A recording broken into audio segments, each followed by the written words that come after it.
Good morning, students. Today I am going to continue your second chapter, Salient Features of the Constitution, Part 2. We have to start our chapter from page number 132, from important writs. First of all, let us just understand the meaning of a writ. What is a writ? We have different rights, but if these rights are not protected, then there is no mean of rights. So, if your rights are violated, then you can move to Supreme Court and High Court. Then Supreme Court and High Court have the right to pass these 5 writs. So we can say that Supreme Court and High Court is the protector of the fundamental rights. So let us just understand these 5 writs. First is habeas corpus. This is the most powerful writ. Suppose if a person is illegally kept in official custody, then that person or his relatives can use this habeas corpus. Why? To release that person. Then Supreme Court or High Court can ask that authority on what basis you have arrested that person, and if that reason is valid, then person can be freed or released immediately.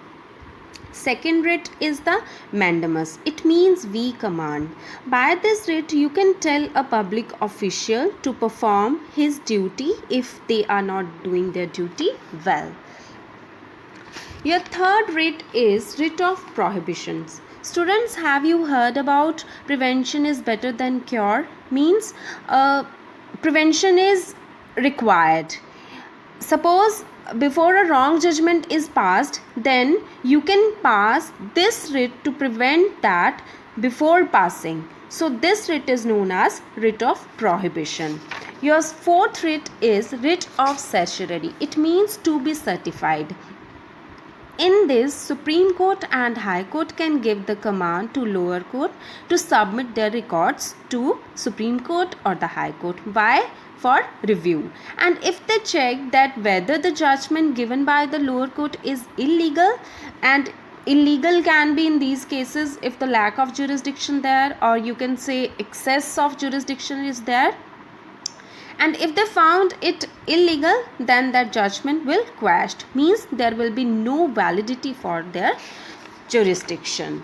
Your last writ is quo warranto, means by what order. In this, the High Court or Supreme Court can ask a public officer that by what authority have you assumed that office, or if you have to stop a court from pronouncing a judgment, then you can use this writ of prohibition.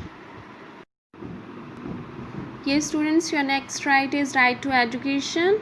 This right has been guaranteed by the Constitution 86 Amendment Act of 2002, and it means that the state shall provide free and compulsory education to all children of the age of 6 to 14 years in such manners as the state may by law determine. But this is only for the government schools. Free education is not available in the private institutions. Your next right is right to property.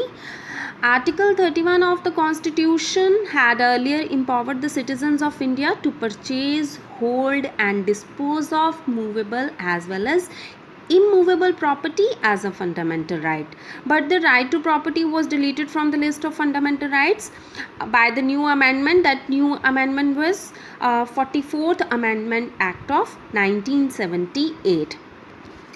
Yes, students, there are some restrictions on these rights.